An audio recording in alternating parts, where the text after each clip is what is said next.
All right, I'm here with the Maverick, Mike Chiesa. And Mike, one of the more interesting weigh-ins I've seen, and I've seen a few of them now that we're at Battlefield 79. We had shaved heads, we had towels out, but ultimately we have 3 title fights and a full lineup. Ty Wilson and Ali Wazuk won the title fights till the last moment in real question there. What are some of the wilder experiences you've seen or had when it comes to making weight last minute? Well, the one thing that comes to mind is I wasn't here to see this myself personally, but I'm a former teammate of Cody McKenzie's, and Cody McKenzie did draw pints of his own blood to make weight. I wasn't there for it, but nonetheless, Wild. One of the crazier stories I've ever seen. But, I was there right up until the moment when Ty Wilson finally made the weight, got the scale to finally settle at 135 flat. You could see Ali Wazuk just waiting in the wings, just eager. He did not look. He's confident that he's going to win this fight, but he wants it to be just for it to remain intact. Yeah. So I know that he's excited for it. I know we're excited for it. We don't want to lose a title fight on such a stacked card, but the top 3 fights at the top of the bill, baby, 3 title fights. It's going to be a good time. Yeah, and being a vacant title, in that case, Ali still could have been able to win in the way, but it puts a little taint on it, doesn't it? When your opponent doesn't make weight and that title fight's got a big asterisk next to it. Oh, he's eligible to win, but he's not.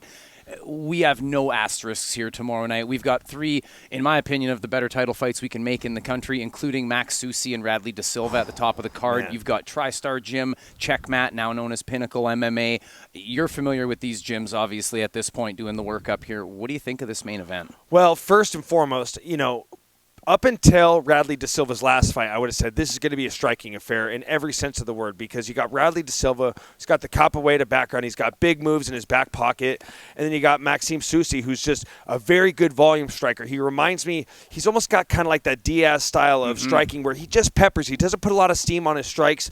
He's just going to touch you until he can open you up, and then he just has good volume. He goes to the body well. He's got a really, really good left kick. Very, very technical, but then you see Radley De Silva's last fight, and you see this smothering top pressure. You see the polar opposite of what I saw from him before. It adds a new wrinkle to this fight. I feel like it gives Radley De Silva more ways to win. So I hope that Maxime Susi's prepared to have to get this fight off the ground if he gets taken down and get back to his wheelhouse, which is his striking. Let's go ahead and touch on the final of those 3 title fights, too, because I have an interesting angle to ask you about this one, and it's Scotty Stockman, Rodrigo Cenzinato. Now, being familiar with either of them is irrelevant here. What I want you to answer me is 165-pound weight division. Mike, you've competed at 155 and 170 in the UFC. A, you think this weight class is coming to the UFC? B, is this where Mike Chiesa might make a career if you got the option to? I would love that. I mean, I'm actually fairly big for a welterweight, but I could get down to 165 pounds, no problem. Tell Jay to cut the check and we'll figure it out. But here's the one problem, and I don't want to get too far in the weeds because I want to focus on the fighters and the event tomorrow.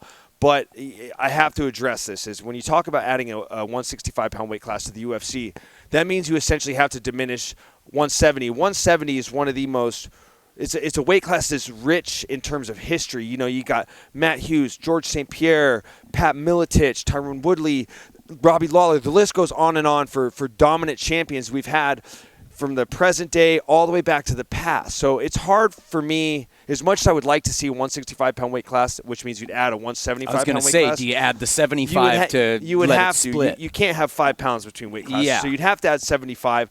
I love the idea of that as a competitor, but as a fan and as essentially a nerd, I don't like the idea of them getting rid of the welterweight division because it's so rich in history. But when you talk about the fights tomorrow with Scotty Stockman and Rodrigo Cenzinato, these guys are such fast starters. This is like the one fight where it's like, I don't even know if you should – either way, that these guys, whoever wins, should walk away with the belt, but there's no way this fight goes more than 5 minutes. 100%. These guys are just fast starters. Scotty Stockman comes out there, big punches, big takedowns, a very crowd-appealing type of fighter. Yeah.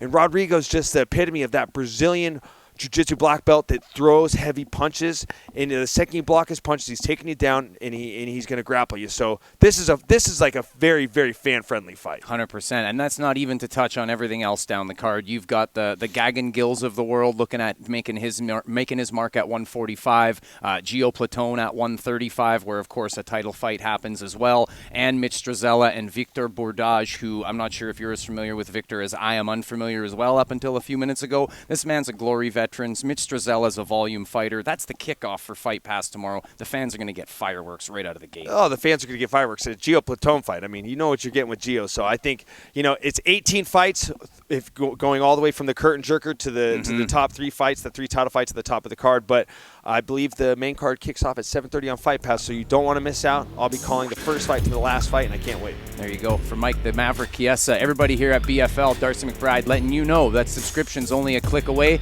Join us tomorrow night, Thursday, February 8th for BFL 79, live on UFC Fight Pass.